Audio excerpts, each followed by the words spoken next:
A very good evening to you tuned into UBC TV. A warm welcome to News Tonight, this Monday, the 9th of May, 2022. Let's start with a look at the top stories that we have.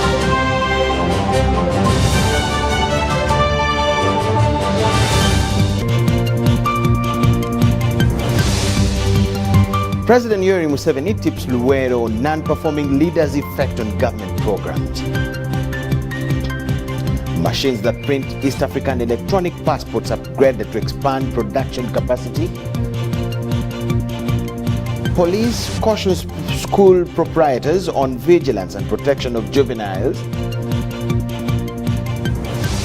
While France launches the €100,000 Solidarity Fund to promote Ugandan projects. It's UBC News Tonight. Welcome aboard. My name is Micheal Lukomwa. Elizabeth Nakakoni is the lady herself on the sign language corner. President Yoweri Museveni, in a first story, has dispelled claims by saboteurs that after the NRA war government forgot Luwero and tipped that electing non-performing leaders affects government programs. He was closing Light Up Luwero for Jesus Mission ceremony over the weekend. We have details to the story. The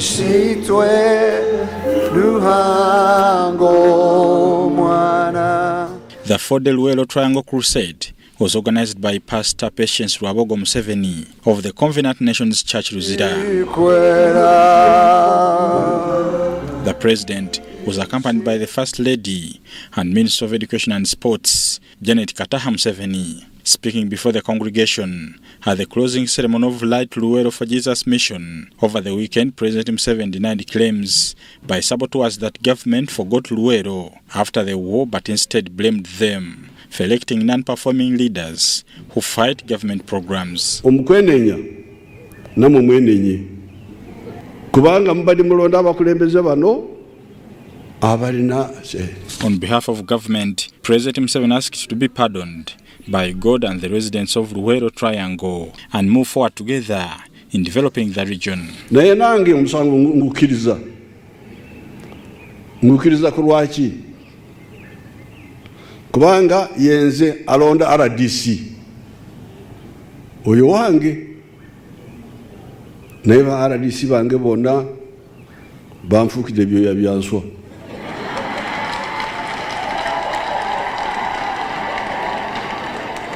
Kubanga waliwo balina obuyinza bungi ate bandibadde balaba ebizibu bino n'olwekyo abo bange ogwo bwange musango. President Museveni, in his speech, was emphatic to the congregation that the war started from Luwero Triangle, where people received and embraced the liberation. Speaking about the menace of environmental degradation, Museveni warned residents against occupying wetlands and directed the resident district commissioners, RDCs, chief administrative officers, cows, and other leaders to follow up and preserve the environment. Okusitula omutindo gw'obulunzi n'obulimi tunakikola tutya awatali okufukirira amazzi.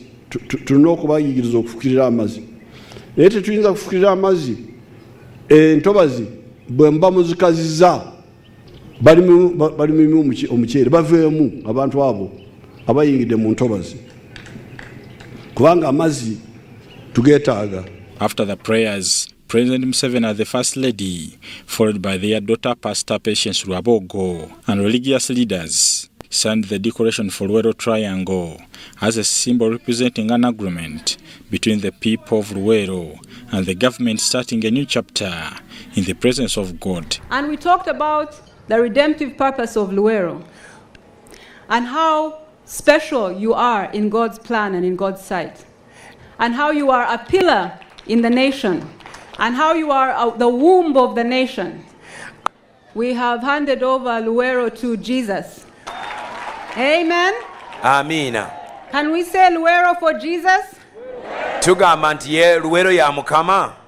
The First Lady, Janet Museveni, said she was overjoyed to be at the crusade on the theme Light Up Luero for Jesus. A spiritual problem really crippled the work that could have been done here in Luero, a spiritual problem. That is why I'm very thankful to God, because He always has His appointed time.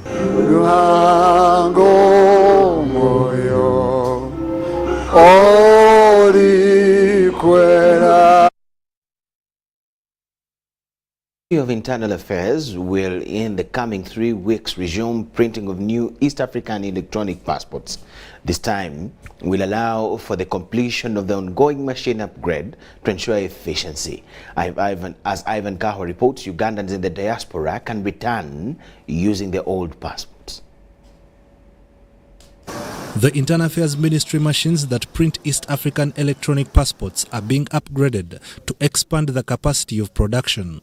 The ministry is also setting up new passport processing centers in Jinja and Arua, which will benefit from the current phase of upgrading. We have gone as far as opening passport centers outside the country. We have opened one in Washington, we have opened in London, and we are opening in Abu Dhabi.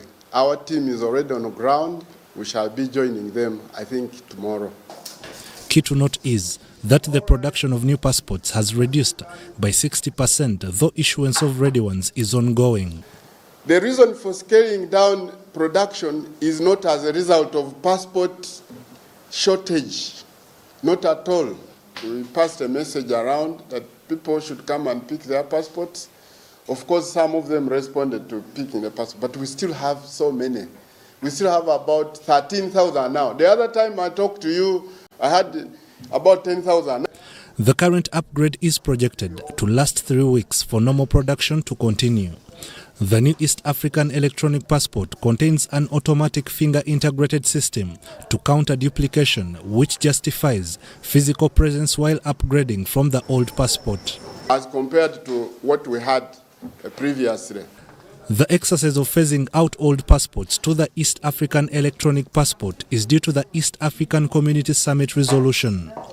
As of now, old passports are valid during return to Uganda, but void for those traveling abroad. We have communicated to all our stakeholders, ICAO, and all these airports. They are aware about this, and they are allowing these Ugandans to return. But Ivan Kahwa and Owori Ian, UBC.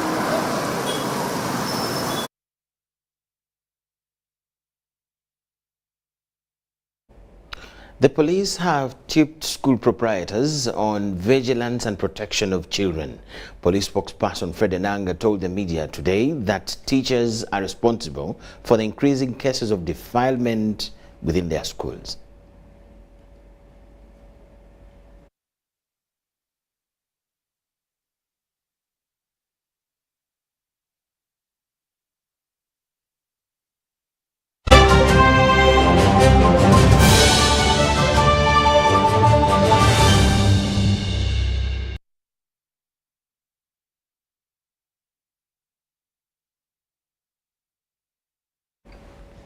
We apologize for that. Many of the government-aided primary and secondary schools have registered a poor turn-up of students for second term in Kagadi district, with science teachers joining their colleagues for a nationwide sit-down strike over salary. Our reporter from that side has this in detail.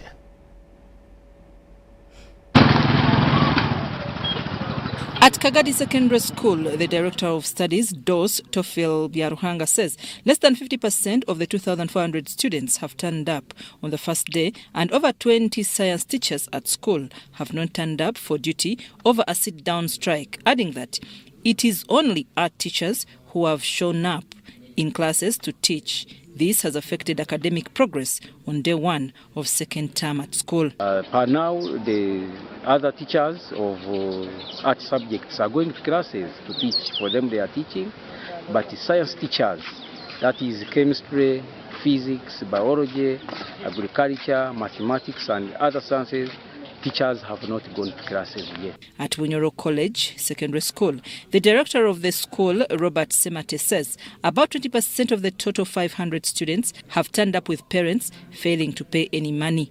He attributed the low turn-up to the high cost of living and hiked prices of commodities, asking government to intervene. Parents cannot meet the basic necessities and at the same time also raise tuition for their children. I would recommend government really to come in, basically on intervening, on regulating the prices for the basic necessities. Talk about sugar. Peter Alinda, an arts teacher who talked to UBC TV, said government should not only focus on science teachers but arts as well, arguing that science teachers cannot teach without arts teachers. If the government is intervening in the strike for the science teachers, it should know that after the science teachers are done and they have worked on them, we also, the arts teachers, shall also do what? Strike. So to avoid all those inconveniences to the learners, let the government sit down, see how to handle both the science and the arts teachers.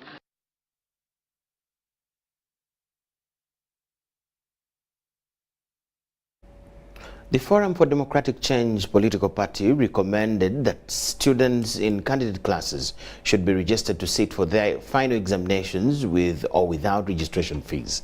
While addressing the media during a weekly press conference in Najanankumbi, the party spokesperson Ibrahim Semujunganda said that the requirement to first pay registration should be waived.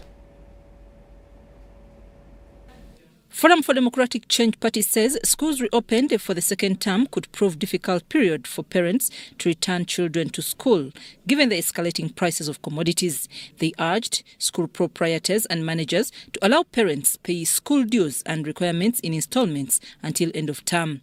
FDC spokesperson Ibrahim Semujunganda also requested government to relax restrictions on candidates' registration fees. That everybody should get registered, whether you have paid or not. And people can even pay when they go to pick their results. But turning away children who have been toiling, who are in P7, senior 4, senior 6. So the requirement that you first pay registration fee before you sit for exams should be waived.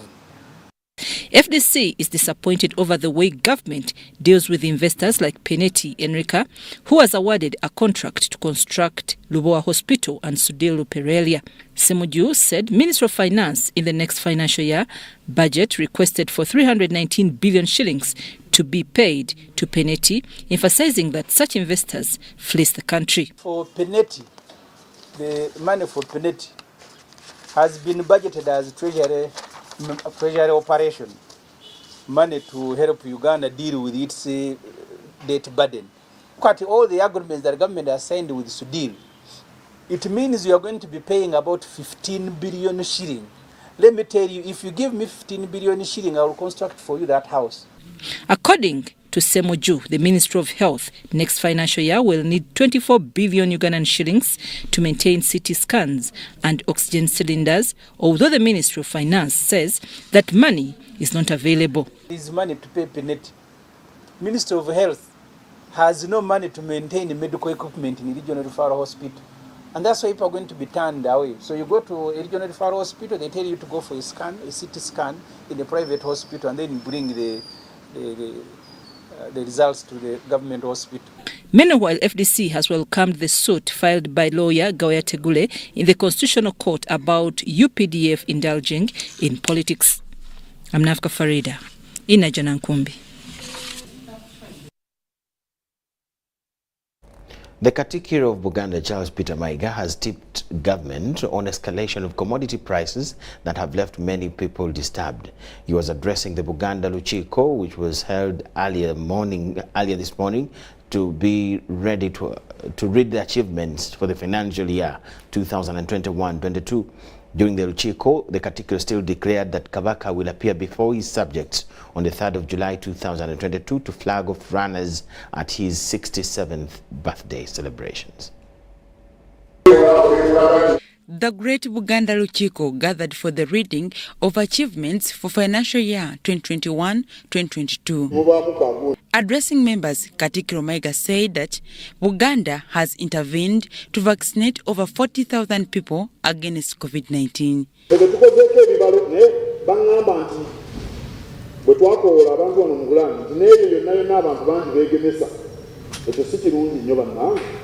Mayiga also hinted on the coffee agreement that Uganda signed with the Vinci Coffee Company and advised government to revisit it.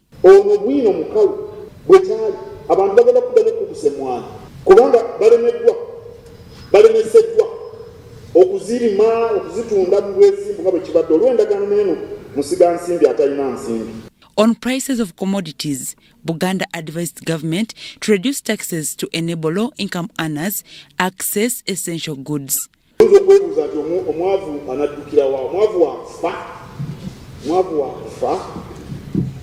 Okusobola okugonjoola ekizibu kino naddala omuntu wa bulijjo ng'ate be bangi nsemba gavumenti erowooze ku bino okukendeeza omusolo egyongera kumpi ku buli kantu akatundibwa mu Uganda buli akayingira bakongerako omusolo n'abatunda emmwanyi kozi kyesaabagamba babadde babajjako omusolo baguta cess kimu kya 10 oba 1% kati bagufudde 2%.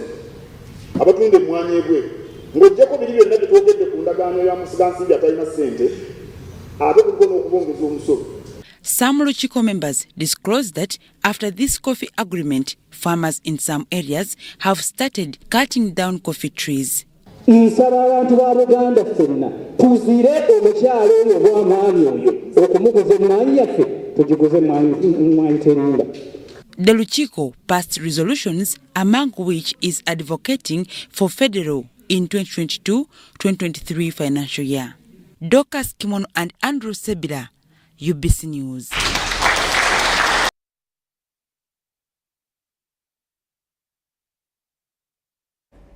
In a few hours, Tanzanian President Her Excellency Samia Suluhu will be in Uganda.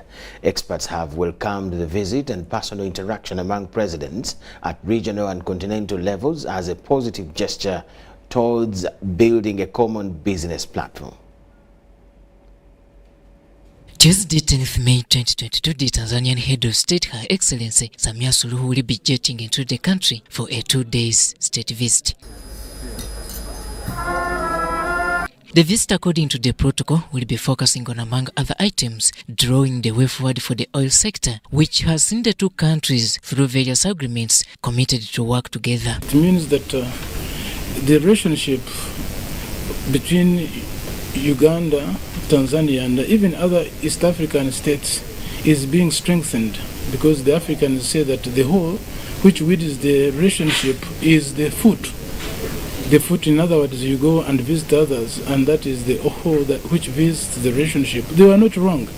Let's not ignore that. The Director of Studies at Uganda National Defence College, Professor Mulindo Rutanga, notes that the frequent visits of Samia Suluhu symbolizes that the will for operating towards a common goal is given room. Lieutenant General Muhoozi going to Rwanda, and this was returned by the visit of His Excellency President Kagame to Uganda recently on Muhoozi's birthday, Lieutenant General Muhoozi's birthday, and so on and so forth. So that is very important. It shows that there is a great relationship which is being cultivated in the region, and that's what we need. You have seen DRC also coming in, and you have seen the President Tshisekedi also coming to Uganda, and our people have also been going there. So that's what it means to build a region. In her 2-day state visit to Uganda, His Excellency Samia Suluhu will visit and interact with a section of members of the business community. There must be a way of strategic thinking, what one would call strategic security. And this is not just military, but we are talking of the economic security. How do you enhance, for example, your industrialization and then harmonize the markets? If we are talking of one state, then we should be thinking also of regional or planning of industries in the whole region. So it will not be just about market and so on and so forth. On several occasions, Ugandans have questioned why President Yoweri Kaguta Museveni has in turn championed key developmental projects in Tanzania. However, Professor Rutanga offers answers to these critics. We have deep relationships which matter more. And so when we see, for example, the president building two schools and then there's an uproar here, they forget that he was in Tanzania for 15 years, not him alone, but also other Ugandans, since Amin overthrew Obote's government on 25th January 1971. Many people took refuge in Tanzania, and the whole thing ended when the NRM captured power on 26th January 1986. We can't ignore that. According to Mulindwa Rutanga, a Pan-Africanist and expert in regional integration, developing East Africa and Africa at large is still a nightmare if physical borders are still cherished by many. Robert Onyango, UBC News.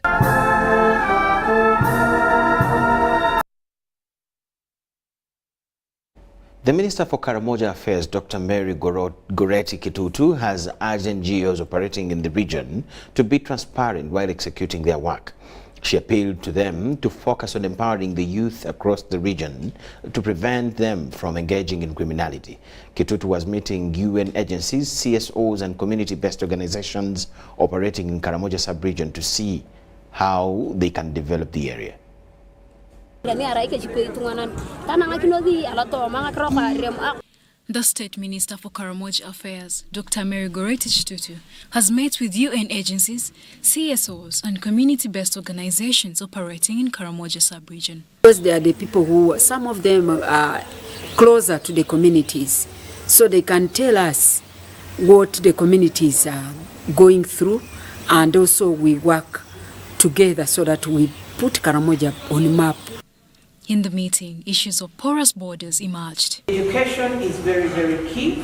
We will be able to delay marriages among the girls. We will be able to delay pregnancies among the girls, and we will be able to have that human development capital in Karamoja. But we still have our neighboring countries that still will affect the Karamoja, even if it is harmful. Dr. Kitutu urged stakeholders in the region to be transparent in the execution of their duties. Told them, as government, we want them to be open, to know that, and they should also leave a mark.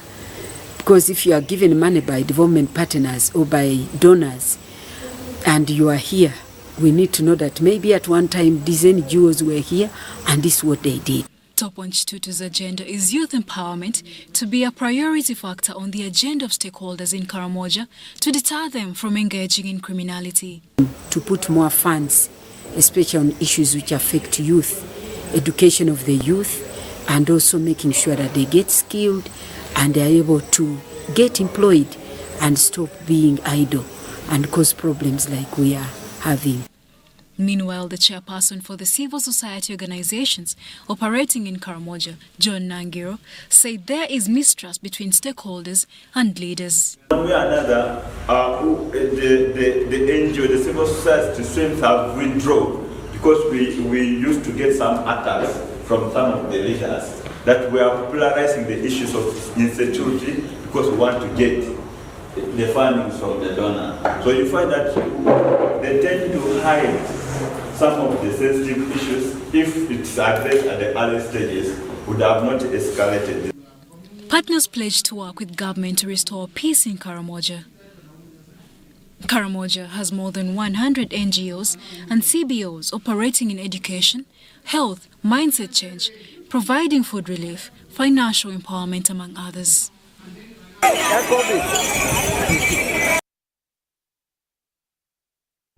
The General Court Martial in Machinde has started hearing a case where 32 National Unity Platform supporters are charged with unlawful possession of fire munitions.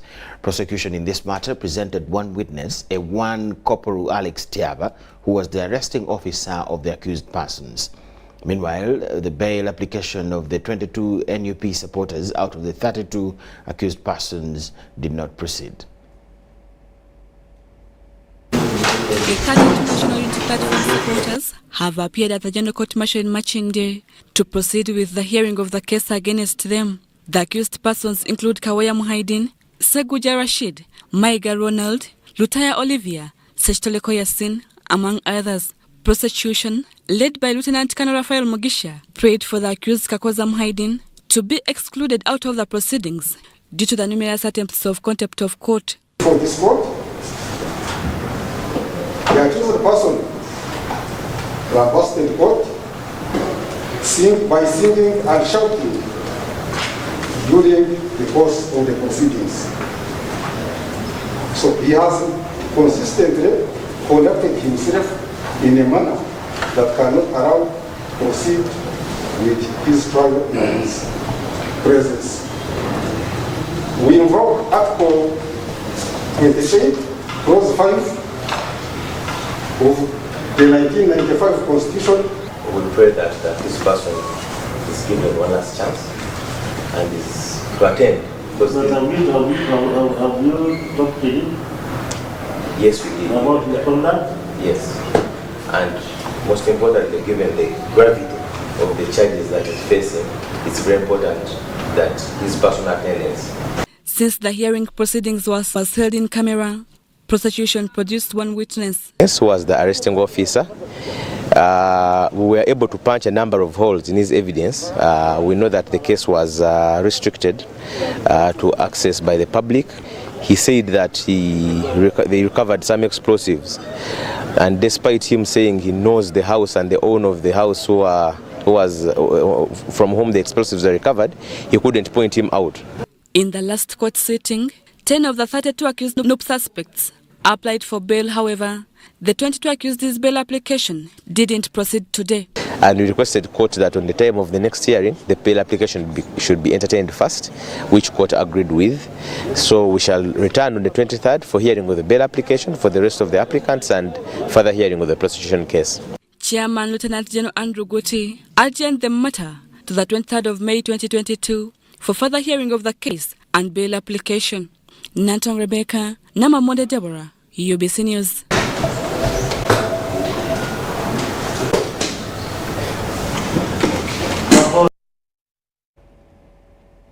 We'll now take you back to our story where the police tipped school proprietors on vigilance and protection of children in their schools.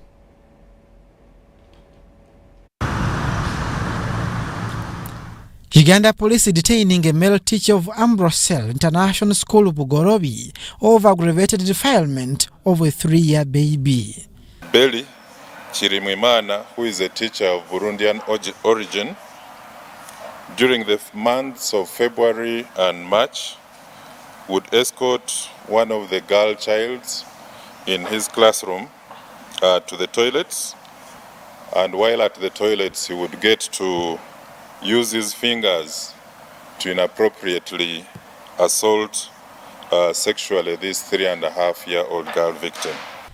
School proprietors advised to tighten security for the safety of juveniles at school. School administrators enforce rules, training and provide reminders about high-risk situations, especially where a child or a pupil is left alone with a teacher or other staff in a private room, in a car, like escorting them in a toilet. Police also recommends a background check before employing teachers. Ensure that teachers with the poor records or with previous criminal record are not hired. We keep on getting complaints of child abuse in school, especially in the use of inappropriate language. There is escalating children homicide, which is attracted by domestic violence. Last week, police registered 3 child murder cases and suspects are still on the run. For instance, in Wakiso, the police is investigating the alleged torture and murder of Seruviri Train, a 4-year-old male juvenile, by the stepmother called Asimwe Honest, a resident of Nachiramasel, Chengra Town Council. In another development, Uganda police has warned media houses against marketing labor export companies before confirming their authenticity. News outlets or media houses need to do due diligence. It is not always about money, because most of these victims, when they see an advert on the TV, they will think the company is legit, yet this person is going to take their money. In last week's traffic report, 348 accidents were registered, of which 64 were fatal, 168 serious, and 114 minor. A total of 398 victims involved, claiming 103 lives and 295 sustained injuries. Those operating along long routes, if you drive long journeys, avoid making return journeys of the same. Border riders are reminded to be careful when transporting children back to school to avoid accidents on the roads. Abdul Nasser Lubwama and Lydia Chomkama for UBC News.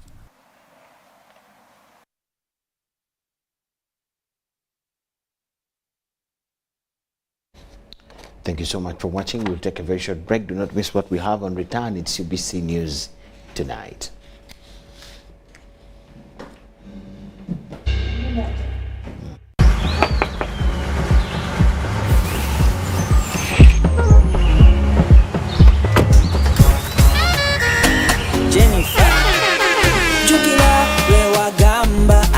Have waka, you bust the ice through me about my waka. Now come and see for yourself, see my waka that I got with Momo Nyabo.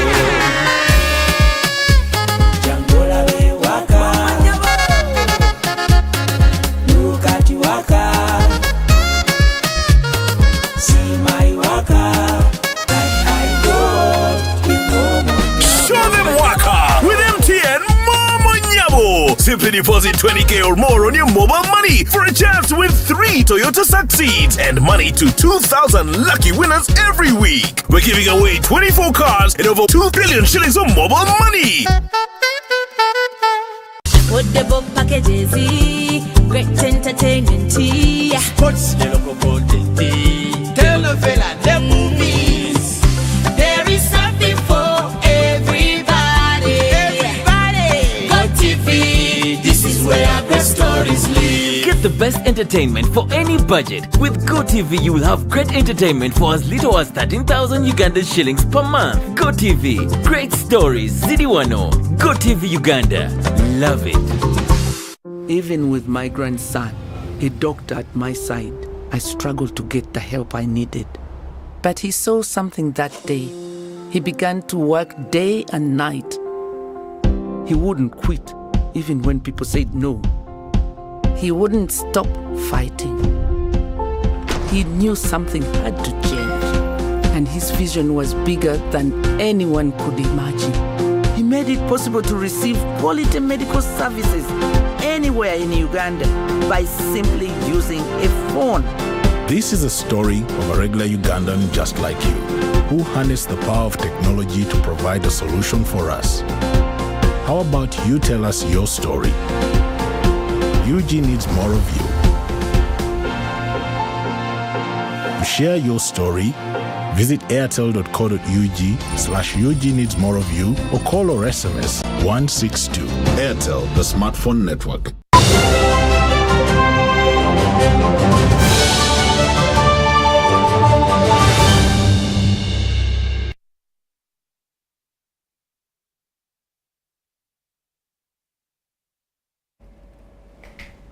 UBC News Tonight. Welcome back from the break. The State House Anti-Corruption Unit has arrested 3 Wakiso District local government officials for failure to execute and deliver government programs. State Minister for Economic Monitoring Peter Ogwang and Counterpart Minister for General Duties Kasule Lumumba were in Wakiso District headquarters to monitor and evaluate government programs.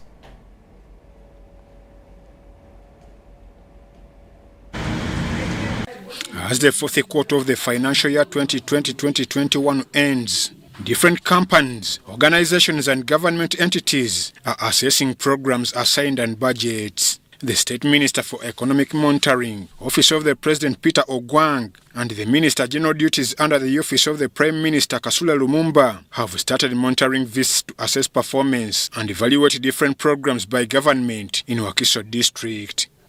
At a meeting attended by Wakiso District local government leaders, who included the RDC, started with engagements with the LC5 chairperson, town clerks, MPs, among others.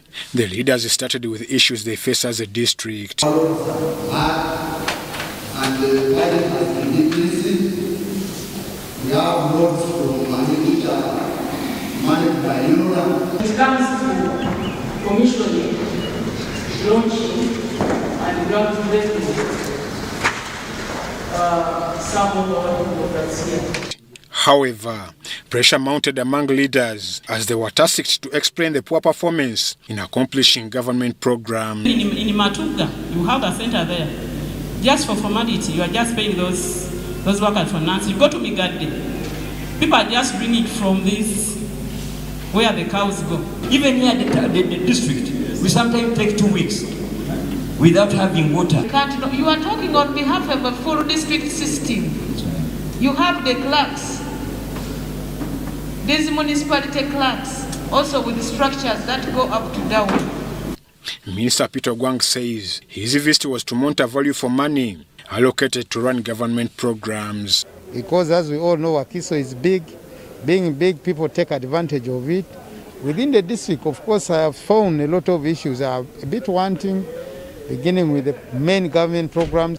But now we need to help local government specifically by automating the local revenue sources. The Minister for General Duties, Kasule Lumumba, reminded leaders to consider service delivery. 108 mandates the Office of the Prime Minister, headed by the Prime Minister, to be the leader of government business in Parliament, but also be responsible for coordination, implementation of policies across all ministries. Put politics aside and look at service delivery. The head State House Anti-Corruption Unit, Brigadier Henry Rusoke, threatened arrest for those who abuse office. Emphasizing that we are at war in fighting corruption. Meanwhile, 3 officials, the town clerk Akajans Harriet Nachaze, District Community Development Officer Akajans John Chejusa, and the water engineer Wakiso District Isaac Galabuzi, were arrested by State House Anti-Corruption Unit. Ivan Juko, UBC News. Court of Appeal has confirmed NRM's Nathan Igeme-Nabeta victory for the Jinja South East constituency. This comes after court dismissed Paul Mwiru's petition on grounds that he filed the memorandum of appeal outside court's time. Justice Elizabeth Musoke, Christopher Madrama, and Justice Irene Obura have confirmed NRM candidate Nathan Igeme-Nabeta as a duly elected member of Parliament for Jinja South East Division constituency.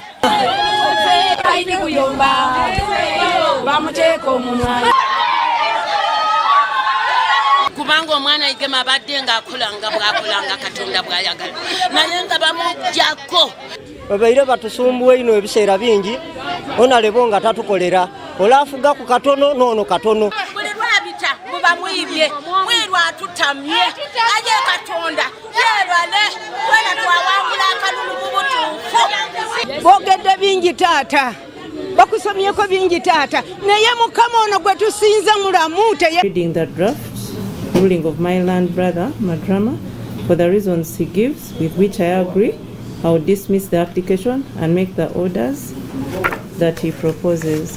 As Justice Obura also agrees, this application is dismissed with costs to the respondent. Igeme Nathan Nabeta promised to work for the people of Jinja South East Division constituency. Now that this has been sorted for now, until 2026, now it's time to talk to the people. I'm calling upon everyone, regardless of which side they are on, they need to come. We work together for the development of Jinja South East constituency. In High Court Jinja, Judge Issa Serunkuma also upheld Nathan Nabeta's victory. However, Paul Micheal filed an appeal in court challenging the decision. Paul Micheal claimed that the polls were marred with vote rigging and that Nabeta connived with security operatives to frustrate his polling agents on the voting day. Despite the tampered with results, Paul Micheal respected court decision. But I want to say that the court has not looked at the justice of the case. They chose to ride on a technicality, and which technicality they will not even also substantiate in their rulings. So I want to tell the public that when I came to court, it was not about me. It was about me. I had an interest as a candidate. So apparently I can only tell my supporters that that's the decision of the court. Whereas we disagree with the decision, we respect the decision. But we are people who believe in justice, in freedom, equality before the law. We continue the political struggle. We are going to do analysis, not only of Honorable Paul Micheal's case, but analysis of the electoral process. The petitions, because they're about 100 plus, also do analysis of all the appeal cases. So we will have to scrutinize the judiciary itself right from that whole process. In the 2021 polls, Paul Micheal obtained 5,580 votes against NRM's Nathan Nabeta, who obtained 5,817 votes. Deborah Namamonde. Susan Nabugode, UBC News.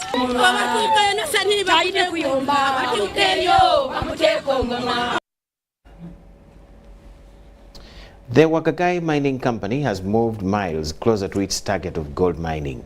As the exploration stage gets underway, the company explains its creation of quality and durable employment opportunities from the establishment.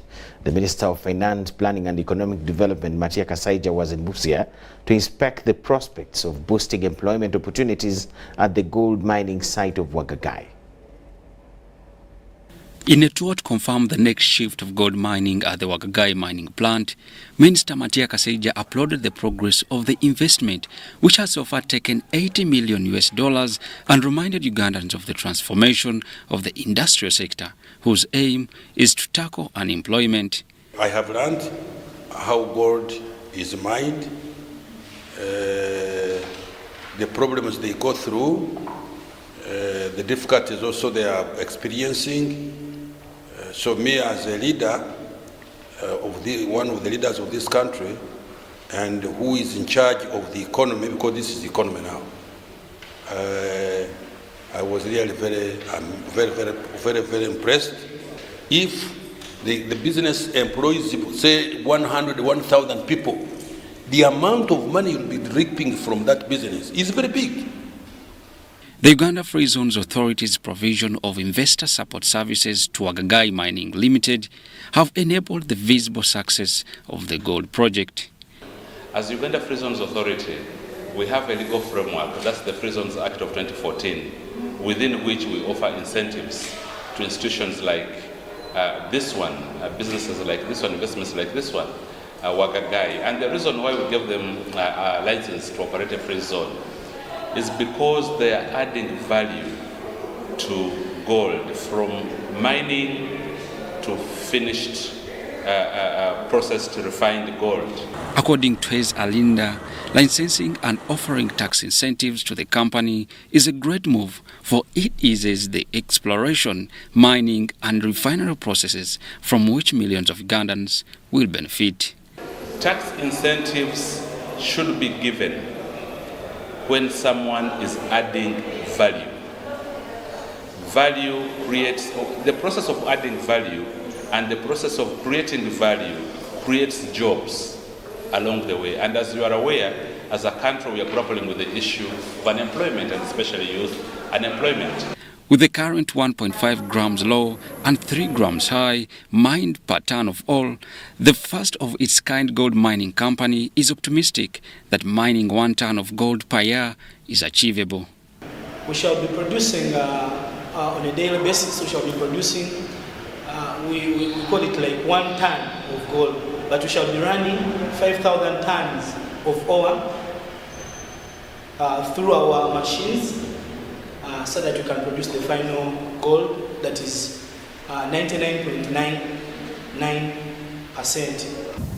With over 30 tons of fine gold underground, the WAGAGAI Mining Company believes the provision of the milling plant will aid them hit the production stage by June 2023. Joshua Kagoro for UBC News at the WAGAGAI Mining Plant in the Busia District.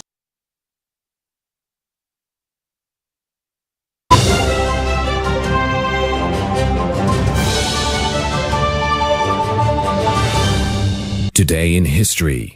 Born 3rd November 1964 in Langa, Cape Town, South Africa, she was the youngest in 9 children. She started singing for tourists in Cape Town and later developed a music career in the 1980s as she became the head singer for her township music group, Brenda and the Big Dudes. Her songs, Weekend Special and Too Late for Mama, where she was dubbed the Madonna of the township. On the morning of 26 April 2004, Fassie collapsed at her home in Barclay, Gauteng, and was admitted to the hospital. Fassie died aged 39 on 9th May 2004 in the hospital. Be alert! Do not share your Airtel Money PIN number with anyone. Airtel Uganda employees will never ask for your Airtel Money PIN number on call, SMS, or by email. All SIM card registrations, SIM card verifications, or SIM swaps are done at clearly branded Airtel shops and not on phone. To report any fraudulent activity, please call 100 immediately. The official calling number for Airtel promotions is 0200 100 100. Stay alert on Airtel Money. Instant, secure, borderless. Mirinda!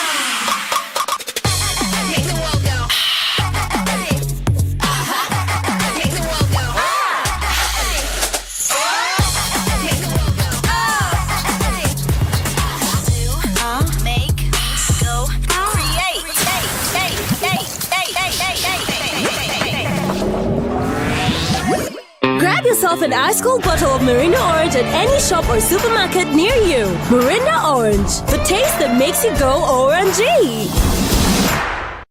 Even with my grandson, a doctor at my side, I struggled to get the help I needed. But he saw something that day. He began to work day and night. He wouldn't quit, even when people said no. He wouldn't stop fighting. He knew something had to change, and his vision was bigger than anyone could imagine. He made it possible to receive quality medical services anywhere in Uganda by simply using a phone. This is a story of a regular Ugandan just like you, who harnessed the power of technology to provide a solution for us. How about you tell us your story? UG needs more of you. To share your story, visit airtel.co.ug/UG needs more of you or call or SMS 162. Airtel, the smartphone network.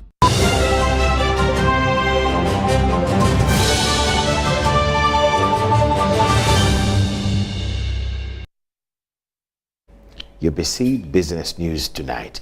The price of scholastic materials remain high, with many parents struggling to have their children report on day one this week. Transport fares too remained a painstaking issue in the eyes of parents who were supposed to transport their children from the countryside to urban schools. The situation is worse in the Rwenzori region, where students and businessmen were stranded following the government clampdown on linked buses operations that had an accident. Transport in the region following numerous accidents the bus company was entangled in.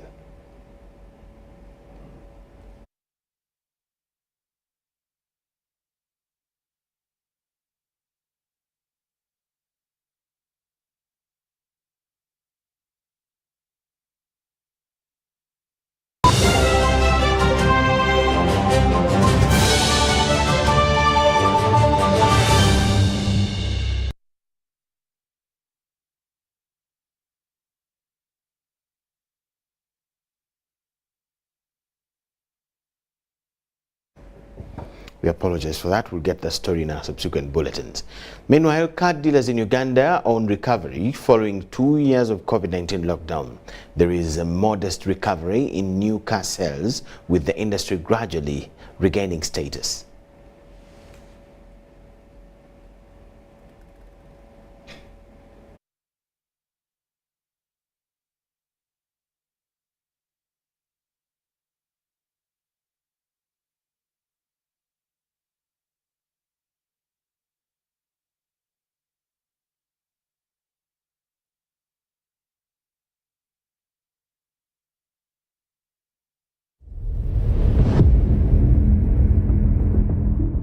The previous season has been a bumpy ride for Uganda's car dealers. Car bonds were forced to close doors during the COVID-19 lockdown as motorists travelled no further than local supermarket. Most businesses closed. There were no car buyers plotting and clicking to buy expensive cars. Most of us prefer to take the physical approach when making what is typically the second most expensive purchase in our lives. With no movement and slow recovery of the economy, car dealers in Uganda are having a tough experience on car buying. We have those spaces in the bond, but nowadays we have spaces. People are not importing. Some have left business. The import has gone down due to the pandemic, and you know we had a two-time lockdown in the country. The unreliable or sometimes non-existent public transport options, social distancing messages to keep COVID-19 infections at bay eliminated the spread of coronavirus, and later car buyers are keen to grab a new set of wheels, but confronted with near-empty showrooms and months of waiting for a new car order. Factory shutdowns and the severe global shortage of semiconductors have dented the industry's fortunes. But our business will be greatly affected if URA implements the law that we have to pay taxes in Mombasa. That's where we have a problem at the moment. But we hope to sit down with them and find an amicable solution to that. We received a notification on 1st of April that from effective 1st of July 2022, the motor vehicles above 9 years will not be entertained under a warehousing regime. It means that those cars what are above 9 years, they will be registered at the port of arrival, or we have to pay the taxes at the port of arrival. It is either in Mombasa or Darussalam. So that one definitely it will affect our business, because whatever money we have injected all that money on the importation. On the other side, as consumers' belts are tightened, motorists may decide to skimp servicing and maintenance as a way of adjusting to a lucrative income stream for those hard-pressed dealerships.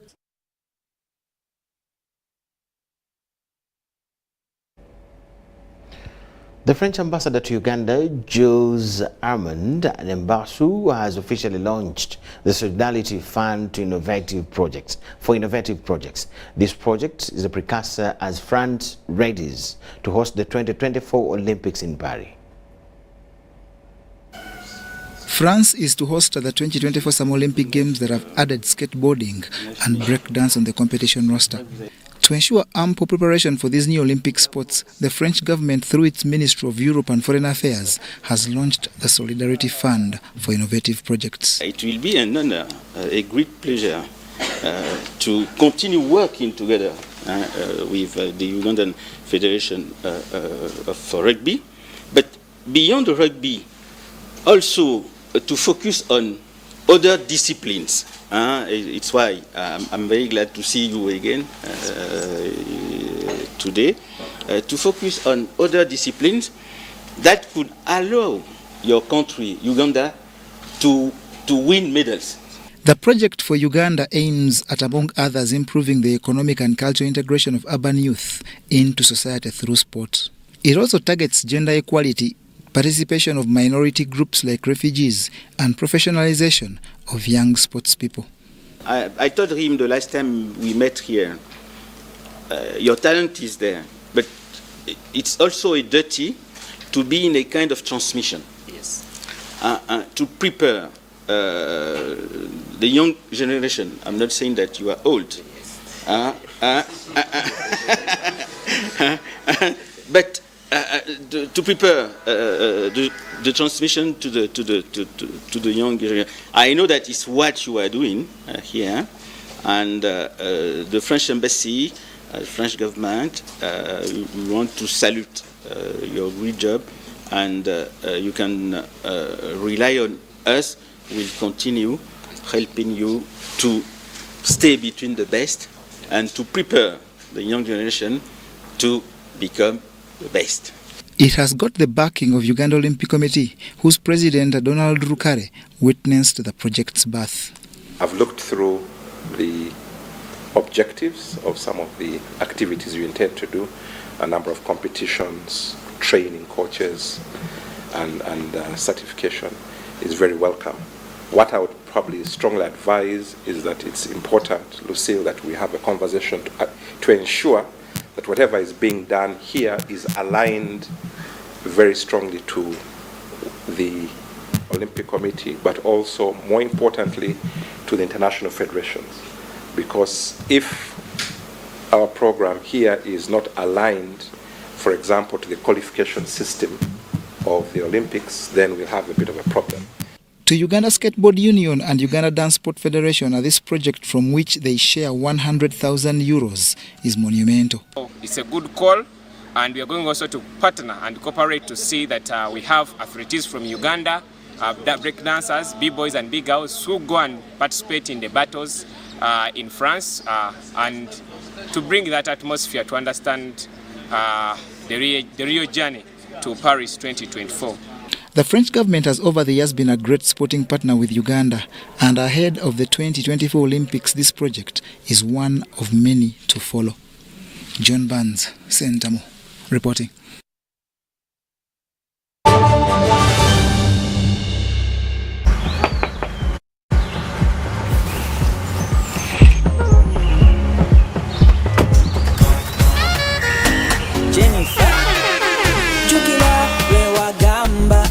Have waka, you bust the ice through me about my waka. Now come and see for yourself, see my waka that I got with Momo Nyabo.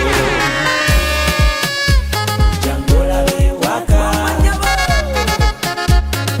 look at you waka,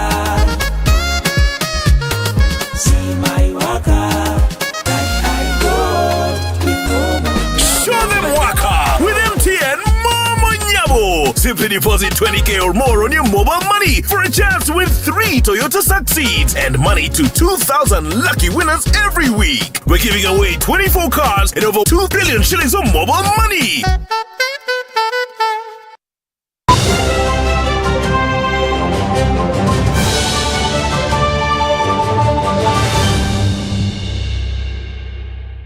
We thank you so much for watching. That is all we had for you. My name is Micheal Jordan Lukomwa with Elizabeth Nakakoni. Let's have a look at the top stories and say bye-bye for now.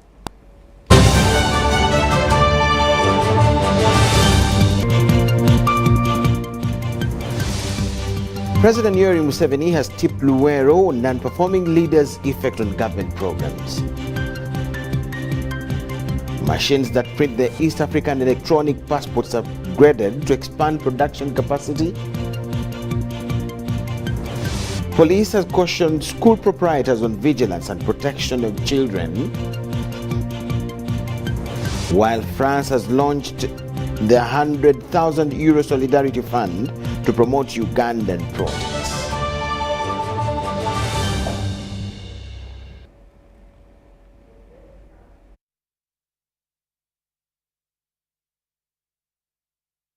Thank you so much for watching. Let's catch you at 10 p.m. Bye-bye for now.